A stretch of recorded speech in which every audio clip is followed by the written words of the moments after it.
Pleyel et tout. Moi, j'habitais en banlieue, j'ai grandi à Cergy-Pontoise, mais j'avais un pote qui habitait Place des Ternes, enfin juste à côté rue des Renaudes. Donc j'allais chez lui le plus souvent possible, et on passait souvent dans cette salle. Ça me faisait rêver, je sais pas, elle m'a toujours attiré à fond, et je suis hyper content d'aller faire un concert là-bas, c'est trop bien. J'avais vu aussi, il y a pas si longtemps forcément avant qu'il meure, un concert de Christophe là-bas, que j'avais adoré, mais suradoré. Donc pour moi, c'est un truc cool d'aller faire de la musique là-bas, quoi. Il y a des artistes français avec qui tu sens une filiation directe ou indirecte? Tu t'inscris dans une tradition? Il y a tous les mecs de ma génération, les mecs qu'on appelait la French Touch. Eux, forcément, c'est des sortes de cousins directs, ou je sais pas. Ouais, carrément, le même kiff, la ZQS, machin, le truc. Voilà, après, aujourd'hui, je connais pas trop les noms, ils sont trop compliqués pour moi, j'arrive pas à suivre, je sais pas. De temps en temps, j'entends un truc sur Génération, je me dis putain, j'adore, mais je sais pas qui c'est, je l'entends qu'une fois, je le réécoute jamais. Écoute-le plutôt sur Europe 1. Ah oui, c'est vrai, merde. Là, mais big up à Génération, je viens de là, donc on les embrasse très très fort, c'est une radio 88.2 à Paris, on les embrasse. Gaspard, est-ce qu'à toi, et je vous pose la question tous les deux encore une fois, parce que moi ça me fait toujours marrer quand je vous vois, vous êtes des gens avec des origines plutôt modestes, et vous avez incarné une espèce d'excellence française dans le monde entier, un truc un peu chic, et je trouve ça toujours assez cool en fait, de me dire, voilà, on peut avoir tout type d'origine et la musique permet quand même de s'élever. Mais c'est marrant parce que je parlais de ça avec un mec pas plus tard qu'hier et en fait je comparais un peu la façon de procéder américaine qui est très industrielle, enfin au sens de voilà, tu vas aller chercher le meilleur guitariste, le meilleur mixeur, les meilleurs choristes, machin. Même si tu les connais pas, en fait, juste leur compétence fait que tu fais un disque avec eux. Et c'est vrai qu'en France, on est beaucoup plus artisanaux, tu vois. J'ai l'impression qu'on bosse un peu tous entre potes. Tu vois, il y a quelque chose d'artisanal, mais dans tous les domaines de la création. Et je pense que c'est ça qui fait que t'as une espèce de spécificité française, et que ce soit pour faire du saucisson ou de la musique, il y a un truc qui fonctionne parce que c'est pas encore industriel.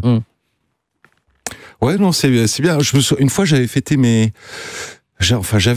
40 ans à Montmartre, enfin bon, bref, et je me souviens, je crois que tu peux développer là, ouais. Et il y avait un peu tout le monde, je pense qu'il y avait peut-être les Daft, enfin j'essaye même pas de faire du name dropping, et il y avait toute cette bande French Touch qui était là, il y avait peut-être pas tous les Phoenix, mais peut-être une partie, et il y avait mon beau-frère qui est Philippe Manœuvre, qui est le mari de la sœur de ma femme, enfin. Et il était venu, il s'était dit, mais attends, c'est vrai, en fait, ils sont vraiment potes. J'hallucine. Mais oui, c'était pas un truc marketing, c'était pas un truc inventé par le boss de Universal ou je sais pas quoi. C'est une réalité où on se voyait, on faisait des trucs ensemble, on se prêtait des synthés, les gens se donnaient des conseils ou des tips. Voilà. La fin de carrière des Daft Punk, vous l'avez appris comme tout le monde? Je sais plus quand je l'ai appris. C'est peut-être Kavinsky qui m'a dit ça, tiens, en premier, ouais. Qui a vendu la mèche. Ouais, mais moi aussi, très vite, j'étais en contact avec Caros. Radio Vinco. Mais alors, oui, voilà, mais moi aussi, ça doit être ça. Ou c'est peut-être ma sœur. Enfin, je sais plus trop. Mais tout de suite, j'étais en contact avec Kavinsky juste après l'avoir su. Comment vous l'avez pris, cette nouvelle-là? Moi, j'ai trouvé que c'était très noble, en fait, de partir un peu au pinacle de sa carrière, enfin de leur carrière. Et de se dire, bon bah voilà, peut-être qu'on n'a pas forcément envie de continuer ensemble, et de partir un peu en claquant la porte. Et après, bon, je pense qu'ils sont trop malins pour pas revenir peut-être dans 5 ans avec un autre truc.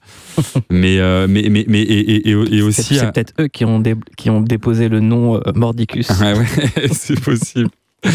Mais non, moi j'ai trouvé que c'était classe, ouais. Sébastien? Moi, j'étais assez triste. Enfin, je me disais, c'est dommage, on va plus écouter de nouvelles chansons des Daft. Moi, je suis particulièrement fan aussi des Daft. Pour moi, Discovery, c'était vraiment un album. Ouais, voilà, genre boum, quoi. Mais même, il doit faire partie de mes 10 albums préférés ever, quoi. Et après. Donc je me suis dit ça, et après c'est vrai que je me suis dit, plutôt que de proposer des trucs, je sais pas, en demi-teinte, ou je sais pas où ils en étaient, je sais pas du tout les dessous de l'histoire et tout, ils ont fait juste un superbe truc monolithique, carrière on pourrait dire idéale, parfaite, et puis voilà, donc c'est propre. Ouais. Vous faites partie des rares à les avoir côtoyés et vus travailler. Qu'est-ce qu'ils vous ont appris, juste en les voyant ou en les observant, dans la façon de faire votre propre musique? Moi, Guy-Man, ce que j'adorais en studio, c'est qu'il sautait d'une chanson à une autre tout le temps. C'est-à-dire, on passait pas la journée sur la même chanson, à s'acharner, à pas perdre les pédales, mais à un moment, quand on a trop écouté un truc, on oublie ce qu'on écoute. Et lui, il sautait, on passait 20 minutes sur une chanson, puis après 20 minutes sur une autre et tout. Et ça, c'était super. Et je l'ai un peu gardé, c'est pas que je vais piquer, mais enfin, je me dis, j'ai constaté que ça marchait bien, que c'était vraiment efficace, et qu'il n'y avait pas besoin de faire des journées de 12 heures harassantes, on se demande plein de doutes et tout, que finalement, une journée de 5-6 heures à sauter de chanson en chanson, finalement, là, c'est vraiment super efficace. Donc, et puis plein d'autres trucs, parce que Guy-Man en studio, il était magique, carrément, le mec, quoi. Pourquoi? Et le choix des sons de synthé, l'efficacité, il est extrêmement fort en cocotte guitare, les petits oh là, comme ça. Je me souviens, j'avais fait une chanson qui s'appelait Kilomètre, et c'est lui qui a fait la cocotte guitare dessus. Elle est nickel, c'est parfait, on a l'impression que c'est toujours la même chose, mais il y a un petit changement de temps en temps, mais c'est justement celui qu'il faut. C'est parfait, quoi. Gaspard? Moi, j'ai jamais bossé avec eux, mais en tout cas, le peu que j'en connais, c'est vraiment des malins, quoi. C'est des esthètes, c'est des super nerds, en fait, ils sont pas du tout. Et enfin, ça a été aussi leur génie, c'est qu'ils ont jamais eu envie de faire partie d'un star system ou d'un truc. Et eux, ce qui les amuse, c'est de faire de la musique il y a un truc, un gros travail de conception, je pense, avant même qu'ils se mettent à toucher des trucs. Mais c'est vraiment un groupe unique, et il y en aura pas d'autres, quoi, c'est sûr. Comment vous en êtes protégé, vous, de cette starification, parce que vous avez tous les deux, Gaspard Roger avec Justice ou Sébastien Tellier, était un moment extrêmement exposé dans énormément de pays.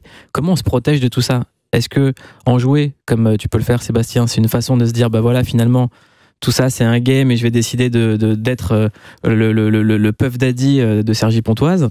Et Gaspard, il y a toujours eu une espèce de recul derrière la croix de Justice.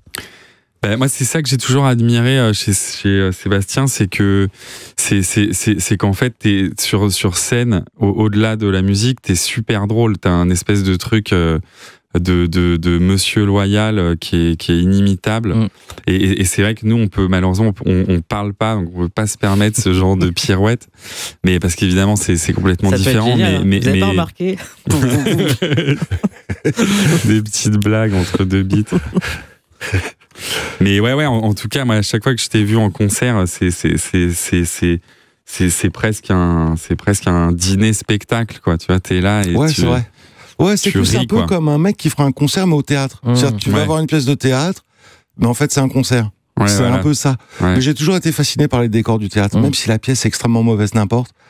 Quand les lumières s'éclairent et qu'il y a le décor du théâtre, je kiffe. Donc c'est une façon de se protéger de tout ça aussi. Moi, après j'ai eu une grosse période, c'était surtout à l'époque où j'ai sorti Sexuality, et en même temps j'ai fait l'Eurovision, et là j'ai eu un pic. Et c'est la seule fois où je me suis dit, oulala, c'est trop là. C'était trop, j'étais fatigué, j'étais surtout fatigué en fait. J'en avais marre de devoir bien me saper et tout. C'est genre, j'étais juste éreinté, quoi. Donc voilà, après c'est vrai qu'il faut trouver une sorte d'équilibre. Mais bon, après, moi, c'est pas non plus, je marche complètement librement dans la rue, mais complètement. Enfin, je veux dire, j'ai aucun souci au quotidien de célébrité, quoi.